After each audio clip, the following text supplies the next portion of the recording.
Over to you. Kia ora koutou katoa, Selena Armstrong. Aho, I'm the Chief Executive ShopCare, and I've got Paul Harrison with me, my Program Manager.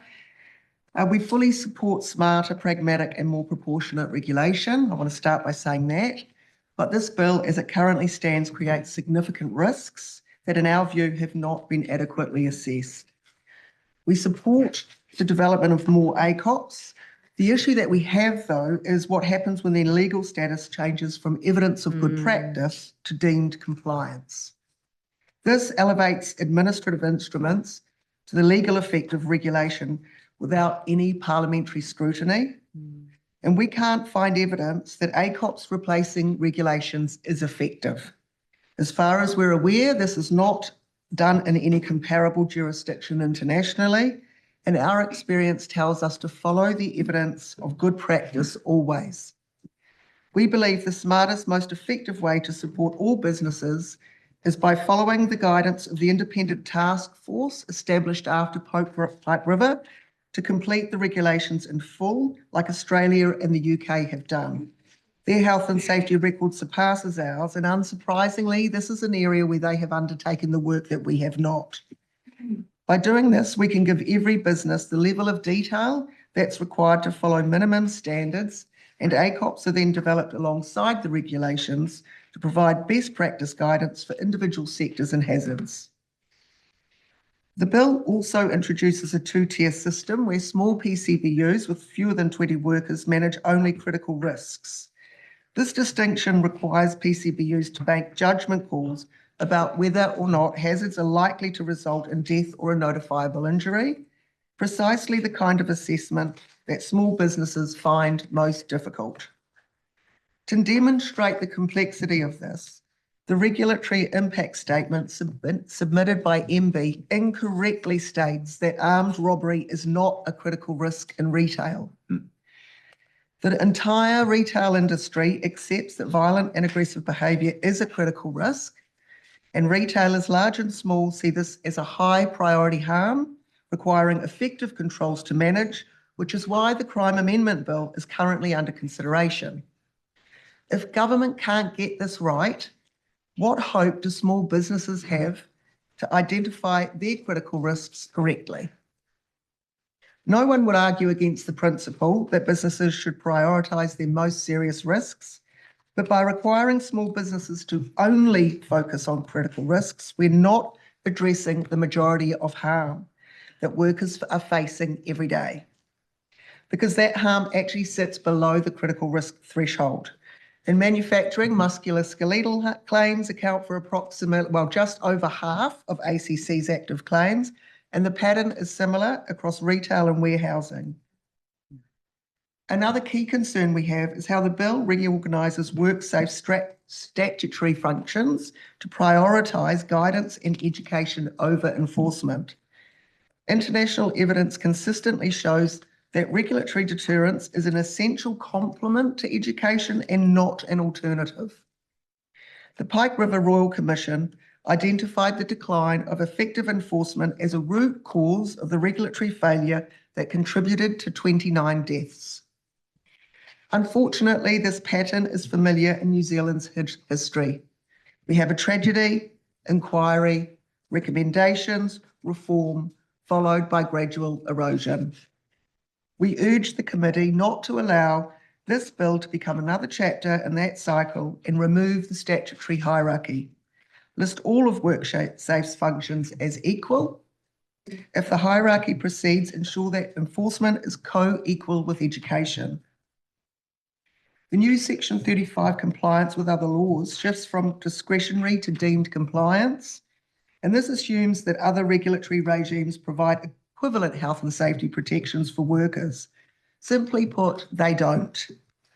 The Land Transport Act was not designed as a comprehensive health and safety framework. Maritime rules address vessel safety, not worker health. Aviation rules cover flight safety, but not the ground crew risks. Freight companies already navigate multiple acts. They deemed compliance provision as a new legal interpretation exercise to determine which HASWA duties overlap with which other enactments. For small operators, this is a big task for those least equipped to do it. The regulatory impact statement does not assess compatibility with the ILO Convention 155, which is now a fundamental convention which New Zealand has ratified, the EU Free Trade Agreement, or the CPTPP labour provisions. Reducing duties for 97% of businesses and deprioritising enforcement with our regulator creates tension with all three obligations. The EU FTA is particularly significant. The non-regression clause prohibits weakening labour laws in a manner that encourages trade or investment. We're not trade law experts, but what we'd like to see is that the committee require MB and MFAT to jointly assess and report on compatibility with our international trade obligations before the bill proceeds. And finally, only 4 employer or business groups were consulted. No unions, no worker representatives or safety associations, nor ACC, MFAT or Treasury. When a bill reduces the legal obligations of businesses to address worker health and safety, surely workers themselves should be engaged.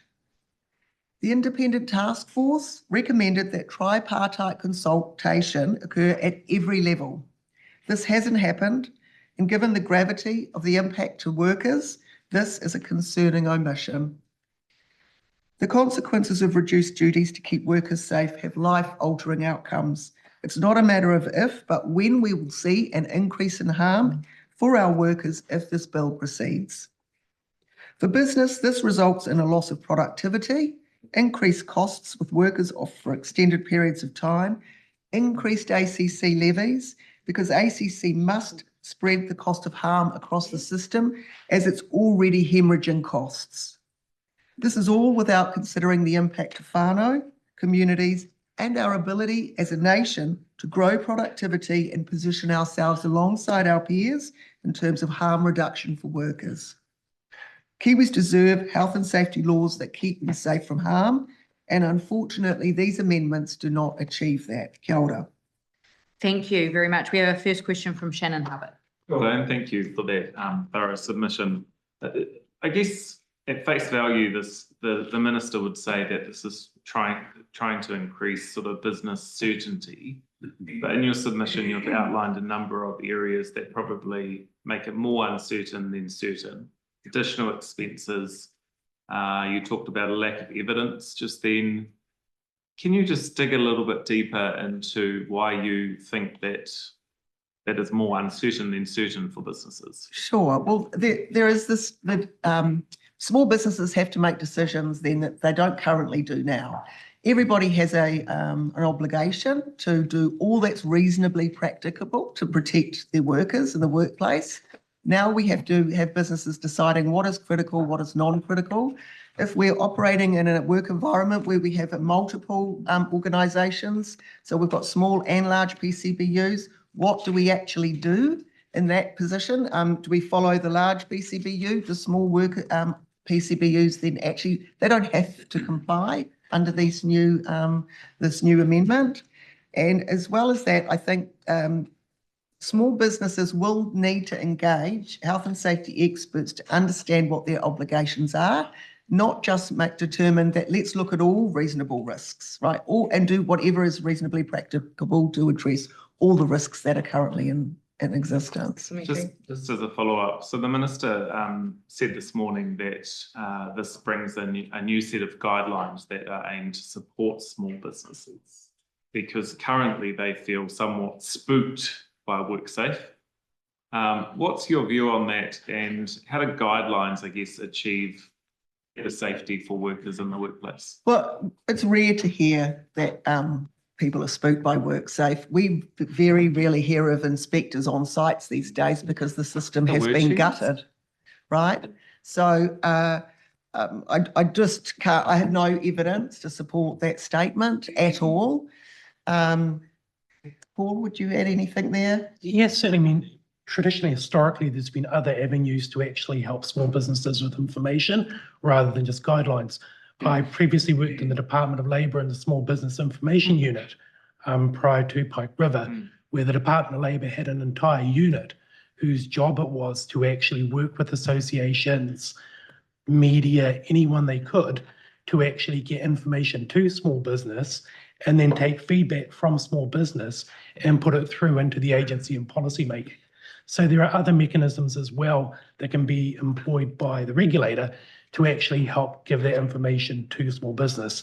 There isn't much point in having a whole lot of information without knowing how you actually get it to small business and how you provide them with forms of assistance to enact that information.